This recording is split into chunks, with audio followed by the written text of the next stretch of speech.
Bonjour et bienvenue dans Africa News Today. Je suis Ali Bamba Diabito, à présent les titres de la semaine. L'Union africaine réitère son appel à reconnaître la colonisation comme étant un crime contre l'humanité.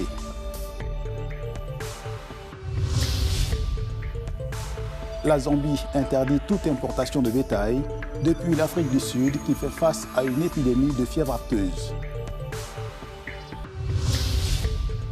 Le ramadan débute cette semaine pour les musulmans et les prix flambent sur les marchés. Nous irons en Égypte.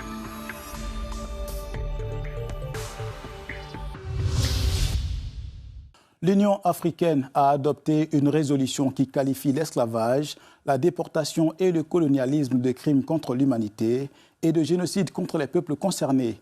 C'était lors de la dernière journée du 39e sommet des chefs d'État et de gouvernement qui s'est tenu à Addis Abeba en Éthiopie les 14 et 15 février.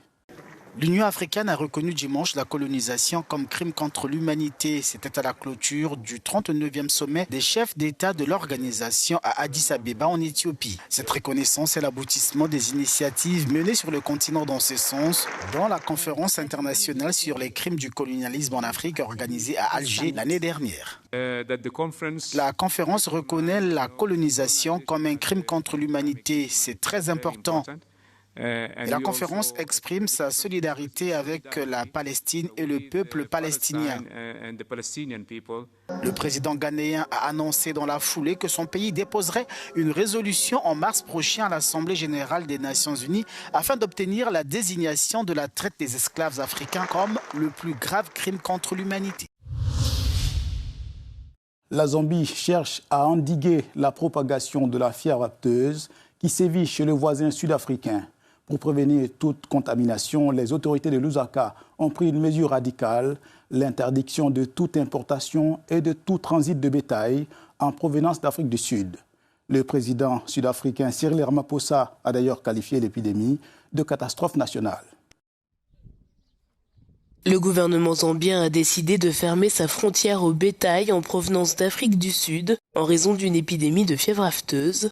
Cette décision prise communément par le ministère des Pêches et de l'Élevage par l'intermédiaire des services vétérinaires intervient dans le cadre d'une mesure rapide de biosécurité. Cette suspension vise à protéger l'industrie nationale de l'élevage contre une épidémie qui peut devenir dévastatrice. Elle s'étend aux aliments pour le bétail, aux peaux, au cuir et aux animaux à sabots fendus. Le président sud-africain Cyril Ramaphosa a déclaré la crise de la fièvre aphteuse lors d'un discours prononcé jeudi dernier, la qualifiant de catastrophe nationale. Il s'agit de la pire épidémie de fièvre aphteuse que l'Afrique du Sud ait connue depuis des années. Un plan a été lancé en Afrique du Sud. 14 millions de bovins vont être vaccinés au cours des 12 prochains mois. Les musulmans du monde entier débutent le ramadan, période sacrée de pénitence qui rime parfois avec la hausse des prix des denrées alimentaires sur les marchés. En Égypte, les populations dénoncent l'inflation alors que le pays traverse une situation économique difficile. En Égypte, alors que le mois sacré du Ramadan approche, sur le marché, les prix de produits montent en flèche. La tendance inflationniste inquiète et serait provoquée par le retard dans le dédouanement des marchandises en raison des mouvements sociaux qui ont récemment perturbé le fonctionnement des ports. Les consommateurs sont aux abonnés absents, victimes d'un pouvoir d'achat qui s'effrite sans cesse. Les prix sont vraiment élevés et augmentent chaque année par rapport à l'année précédente. Donc la demande est faible. Par exemple, une lanterne que nous achetions l'année dernière entre 50 et 60 livres coûte désormais entre 150 et 200 livres, soit le double. Les ventes sont moins bonnes que les années précédentes et les prix sont assez élevés, en particulier pour les produits importés. Nous avons donc introduit 3 catégories différentes pour chaque article, cher, moyen et bon marché.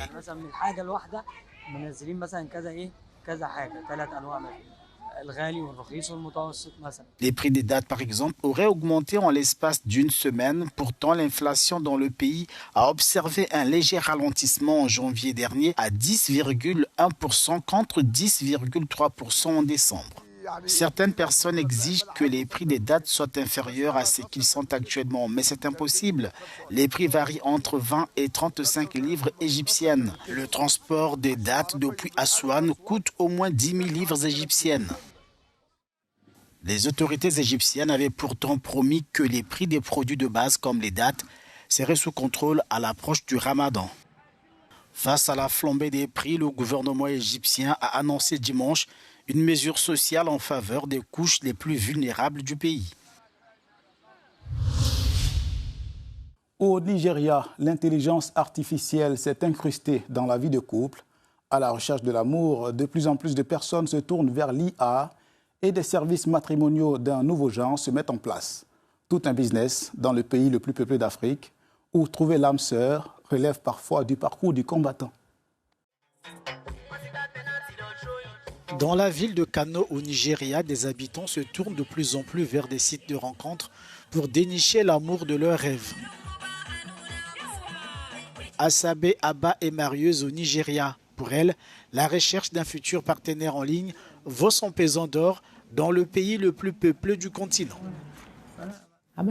Les services de mariage arrangés sont de plus en plus populaires car la population a augmenté. Nous sommes désormais en situation de surpopulation. Il y a tellement de monde. Et il semble même qu'il y ait plus de femmes que d'hommes. Et elles veulent toutes se marier. C'est pourquoi les services de mariage arrangés ont prospéré en ligne. Aïcha a fait appel à un des sites après l'échec d'une promesse de mariage. Elle passe au crible différents profils. Cette étudiante est à la recherche d'un homme riche et instruit, alors que certains de ses amis ont trouvé le mari de leur rêve grâce à cette démarche virtuelle. De nos jours, le mariage repose sur des relations. Grâce à ce service, ma photo est envoyée à quelqu'un qui cherche une épouse et il peut développer des sentiments pour moi. C'est la seule solution, car il n'a pas eu l'occasion de me rencontrer en personne et de m'exprimer son amour. Pour moi, il n'y a rien de mal à cela, rien dont j'ai honte. Il s'agit du mariage et je ne suis pas la première à le faire. Les sites de rencontres font recette à Kano, alliant méthode traditionnelle et intelligence artificielle. Le service n'est pas gratuit. Les contrats d'abonnement trimestriels renouvelables varient entre 6 et 54 $. Cela se fait traditionnellement, mais aujourd'hui, nous utilisons davantage d'outils technologiques pour organiser les rencontres. Nous utilisons ChatGPT pour modifier les visages de nos clients, pour préserver leur vie privée, afin de ne pas les exposer.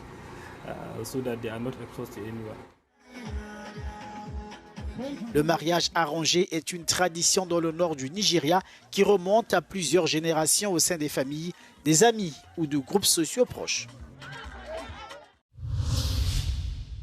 Et comme chaque semaine dans Africa News Today, voici quelques dates à retenir. Les 16 et 17 février, le ministre français de l'Intérieur, Laurent Nunez, effectue une visite officielle en Algérie. Paris et Alger essaient de renouer leurs liens sur des questions de sécurité dans un contexte de tensions diplomatiques persistantes. Les 16 et 17 février, c'est le Forum africain des affaires en Éthiopie, avec pour thème « Financer l'avenir de l'Afrique ».